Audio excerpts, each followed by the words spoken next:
Okay, in this video we're going to go through the exceptions to the polyatomic naming, and the first big exceptions are passes. So I'm highlighting these four right here. Passes because it goes P-A-S-S-E-S. It forms the word passes. Phosphorus, arsenic, selenium, sulfur. And there are four of them, those four elements, and they make a four square. Now what's strange about them is they want four oxygens. Okay? So when I said everything wanted three, I was kind of lying to you guys. Actually, almost everything wants three, but these four want four. And so if they get what they want, it changes to 8. Okay? So I know it's easier to think of it, oh, if it's got 3, it's got 8. No, not necessarily. What it really is that if it gets what it wants, it changes to 8. For example, we said ClO3. Well, it has 3 oxygens, but that's what it wants. So that becomes chlorate. But phosphorus, arsenic, selenium, and sulfur, they want 4. So since they want 4, if they get 4, the ending is changed to 8. So basically, for these 4 elements, if they get the 4 oxygens, the ending is changed to 8. Okay? So this is why they're exceptions, because everything up there wants 3, and if it gets what it wants, you change it to 8. But these 4 want 4, and so because they have 4, it gets changed to 8. PO3, 1 less.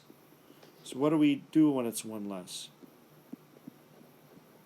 We change it to ite. 2 less, hypo, and ite. Okay? So the rest of the naming goes the same way. So if we had something like this,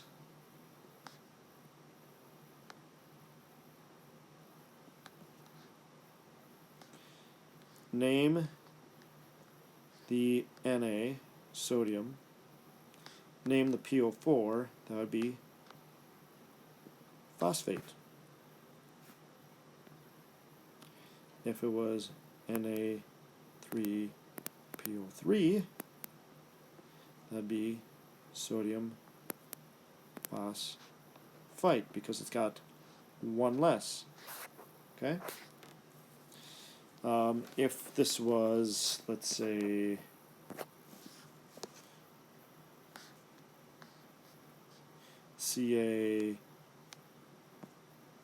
CaSO4, calcium's got a +2, sulfate's got a -2. It's already balanced. We would call this calcium sulfate. Okay, because sulfur is part of the gang of 4. It wants 4 oxygens, and so it gets the 8 ending. Okay.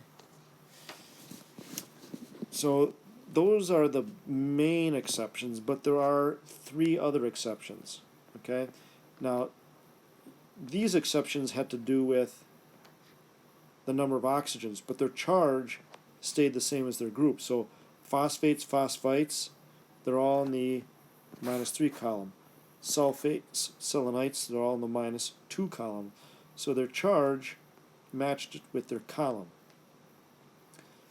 But the other exceptions is bacon. Okay?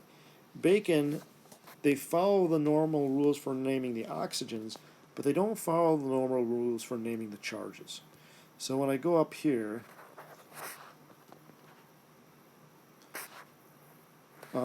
actually I'm not going to draw it on there. I'm just going to show you where bacon is on the periodic table. They're all right next to each other.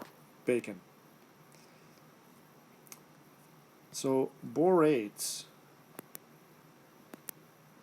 have a -3 charge, even though they're in a +3 column. Carbonites,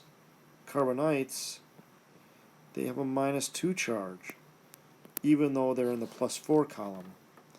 And nitrates and nitrites, they have a -1 charge, even though they are in the +3 column. So that's the other exception.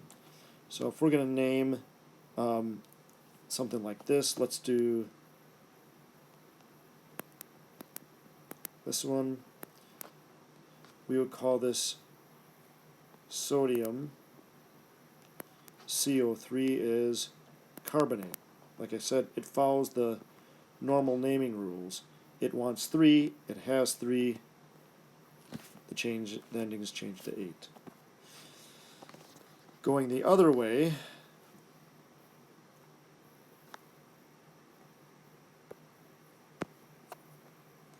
suppose we've got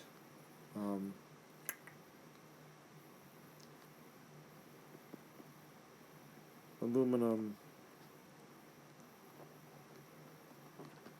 carbonite. Okay. ITE ending means it has 1 less. Aluminum is Al. Aluminum is in the +3 column. Now, carbonite has a -2 charge. Why? Because it's got an exception. So now when I crisscross, the 2 goes there, the 3 goes there. And then my final answer would be Al2, CO2, and you never change what's inside the parentheses. Okay? Let's do another one. How about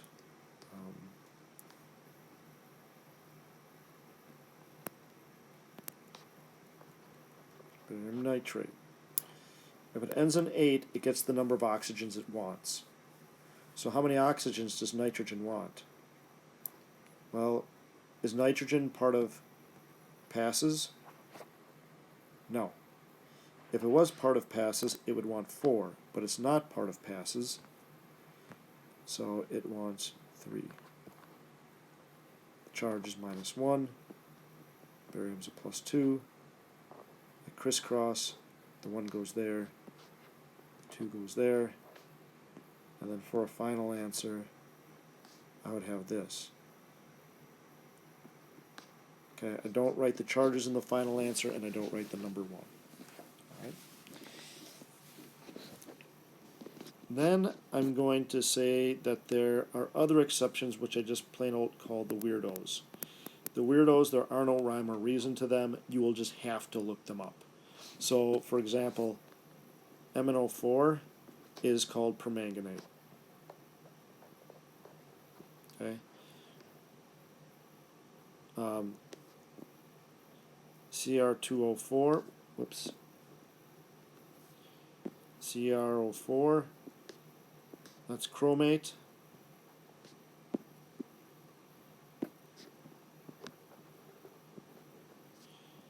Cr2O7, that's dichromate. And you don't have to write these down because you're going to look these up. You're not going to memorize these, okay?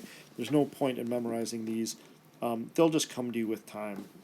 The 2 that I'm going to point out is this one.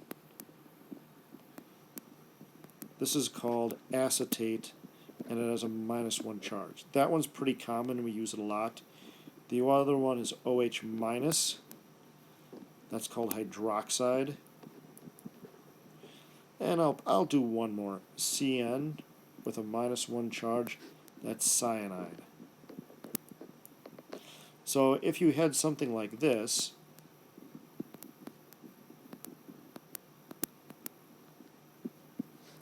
you'd name the Na, name that. If you don't recognize it, then you just have to go look it up on the chart. So it's not carbonate, it's not chlorate, it's not nitrate, it's not any of those other ones. So then you just have to go hunting and searching for it. And this is acetate, sodium acetate. Okay? KOH. Name the K. Potassium. Name the anion. Hydroxide. Okay? So if you don't recognize one, you just have to go and